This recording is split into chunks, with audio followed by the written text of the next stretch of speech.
this year and it goes that out that year, because I know you will continue to act the way you want to act. I know how serious this is. I know. That's why I tried to contact.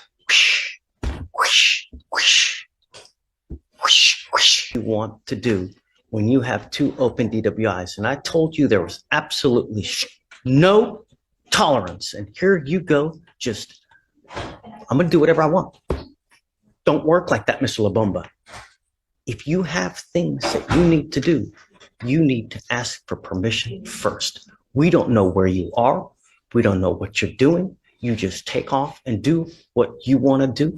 And it's been like this since the beginning. So I guess we have not gotten your attention enough.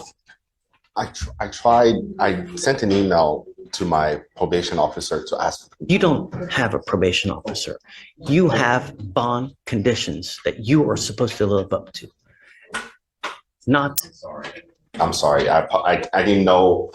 You know well and good. Here's the first red flag. The defendant claims he emailed his probation officer, but he doesn't even have one. He's out on bond. That means strict rules, zero supervision, and no excuses. Legally speaking, he's walking a razor-thin line. What you can and cannot do. You have two open DWIs, and I don't want you out at night, and you are still doing whatever you want to do. I'm not. It goes with you. No, I'm not. you are. Put your back. Again, I'm not. I asked for permission. I'm sorry. I swear to They God, don't I'm not. have authority to give you permission to do anything. I didn't know. I didn't know. Then you call your lawyer, you come up here, but you don't do things after the fact. You violate and then ask for I asked for permission before I went to the meeting. I did. I swear to God, I did. And she didn't respond to me till after the meeting. And I told her if I had known, You I were would. talking to the wrong person, Mr. Lubumba. Didn't know. You knew that this was strict compliance with two open DWIs. This moment says everything. How do we reach someone who just does whatever they want? That's not courtroom drama. That's accountability hitting hard. The judge isn't frustrated anymore. He's finished giving chances. If consequences don't change behavior, what will? I'm sorry, Judge. What's with you? This one. Oh my God. And Mr. Butte, we'll talk. Don't go far. How do we reach the person who does whatever they want to do? You know, therein lies the question. You know, you got your first DWI. We told you, look, this is how you act. This is what you do. Going so much as to tell you that, you know, every day someone dies from a DWI in our great county. Every flipping day. Let you out. Just, no, pick up another DWI. Now we have to micromanage your life, right? Because you scare me a lot more. All I'm asking you to do is I don't want you to consume alcohol. I don't want you to drive, and I don't want you to go out in the middle of the night. I'll give you these conditions for a reason, not for shites and giggles. You know what I mean? yes. And now, so how do we go forward? I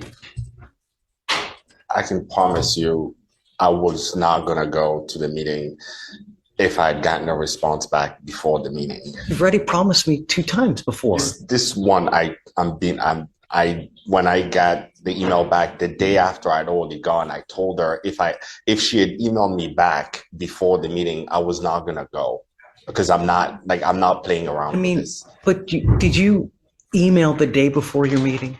I did. Yeah, I did. That is about as it just. These people are busy, and you work, and you're sending email to county employees. Do you really think someone is going to email you within a couple hours to the next day to respond to you? Do you really think that if you were to reach out to anyone here, they're going to respond to you in a timely fashion?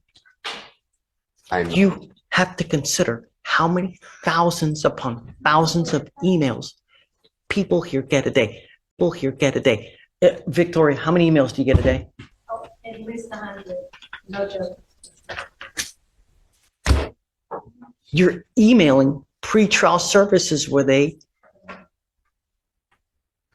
have about 2,000 to 4,000 people that they manage.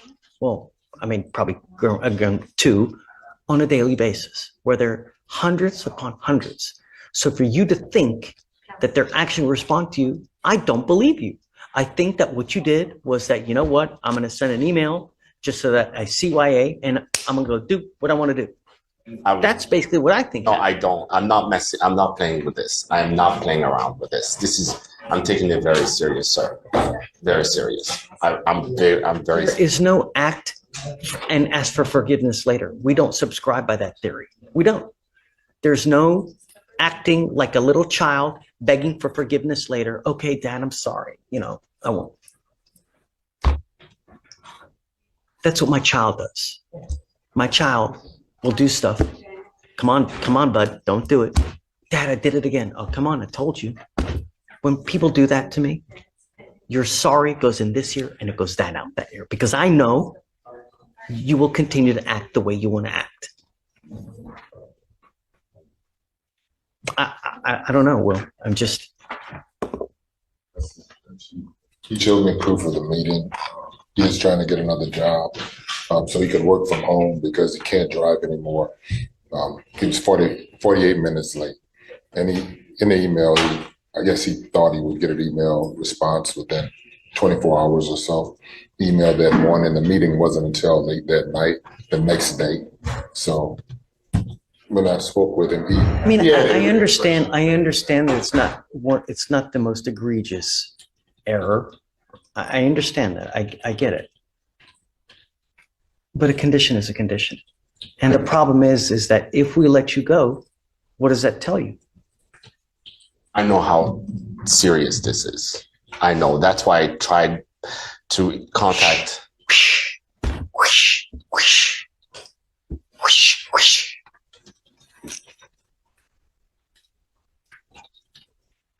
The last thing that I want to do is be an enabler.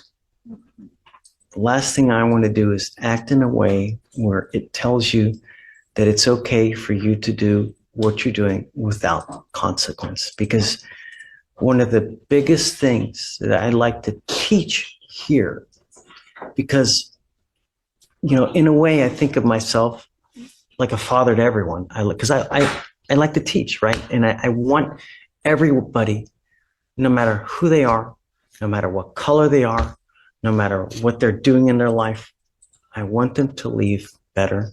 And I want to impart that you have to always think of consequence. Because 90% of the people that come here have no self-control and react without thinking of consequence. And it's a shame, because if you did, we would have such a harmonious life. I mean, we wouldn't have the death and destruction we have on our roads. We wouldn't have the killing that happens here on a daily basis.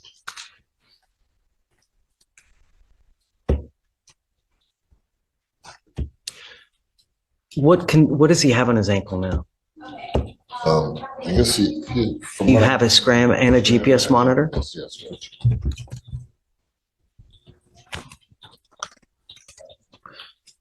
Like I said, Judge, I speak with him often. He has been taking this really seriously. He calls and asks questions all the time. He just didn't call me and ask me about this one. He thought someone else was taking care of that, and he just made a bad mistake. Don't do it again. If you need help, I'm willing to help you, Mr. Lagumba. I routinely give people here more time if they need. The judge ends with a lifeline. Don't ask for forgiveness after you mess up. Prove responsibility before it's too late. This isn't about being harsh. It's about trust, public safety, and showing the court you don't need to be watched every step of the way. The real question is, will he take it seriously? Really do. And all I want you to do is think. That's all I want. And it's okay. There's nothing wrong. We all make mistakes. We all do things that we regret. Crap, my mouth gets me into so much trouble you cannot even believe.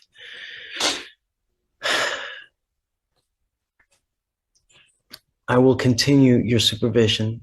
Just please don't. Okay? If you ever need anything else, just come back. Let us know. We can help you. If you need more time for work or whatever, don't ask for forgiveness after the fact. Just come back here first. You know, contrary to popular belief, we're not that bad. Really. All we want is our public to be safe. You know? And